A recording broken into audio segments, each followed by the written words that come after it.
Today, I'm drawing Rey from Star Wars. Now, Rey is interesting because if you're a fan of Star Wars, then you probably belong to one of two different extremes. On one extreme, you have the people who are so worried about someone spoiling the movie for them that they're going crazy and threatening to slap anyone with a shovel if they even mention Star Wars to them.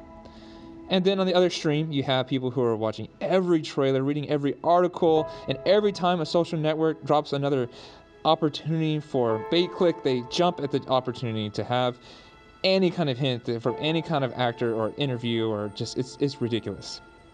All of this is made worse by these trailers that come out that seem to be revealing a lot, and it's a mess. Now, is it really going to ruin the movie experience if someone tells you the ending? I'm not convinced that a good movie can even be spoiled. A lot of this goes back to the idea of the hero's journey, or the concept that all epic mythical stories are essentially the same.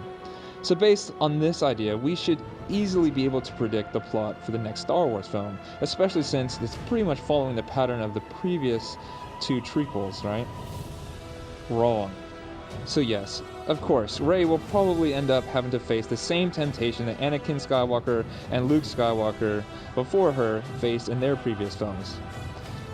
But it doesn't exactly mean that we can predict what's going to happen, because it doesn't really tell us whether the movie is going to have a happy ending like Luke Skywalker's story or an ironic ending like Anakin Skywalker's storyline.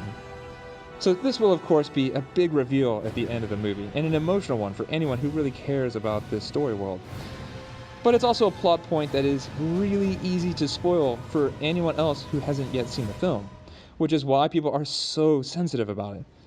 If you even say, wow, the movie was so good, people even consider that a spoiler, because are you saying that the movie was great because Rey made the predictable choice that we all want her to make, or did the movie take an unexpected turn and surprise everyone?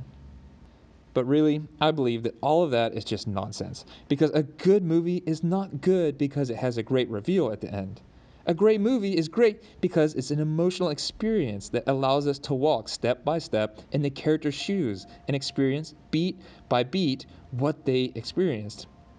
It's a philosophical argument in which we are allowed to empathize with both sides of the ideological debate. We feel for the protagonist who fights to prove that we should bravely face the powers of the status quo, but we also feel for the antagonist who turns out to have perfectly sound reasons to believe that they are right to avenge their loved ones or to bring their own form of justice. I argue that it really doesn't matter if you do or do not know the ending. Because if it's a good movie, then it will still have that emotional weight when you get to that final plot point. This is why we love to watch great movies over and over again.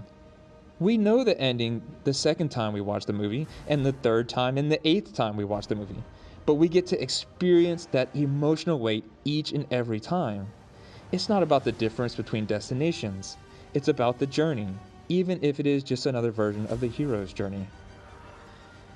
But all that being said, I will be going to see Star Wars just as soon as possible so that no one tells me the ending before I get a chance to have it revealed at the height of that initial emotional experience. So please do not contact me if you have seen the movie, or I will disown you. Thank you.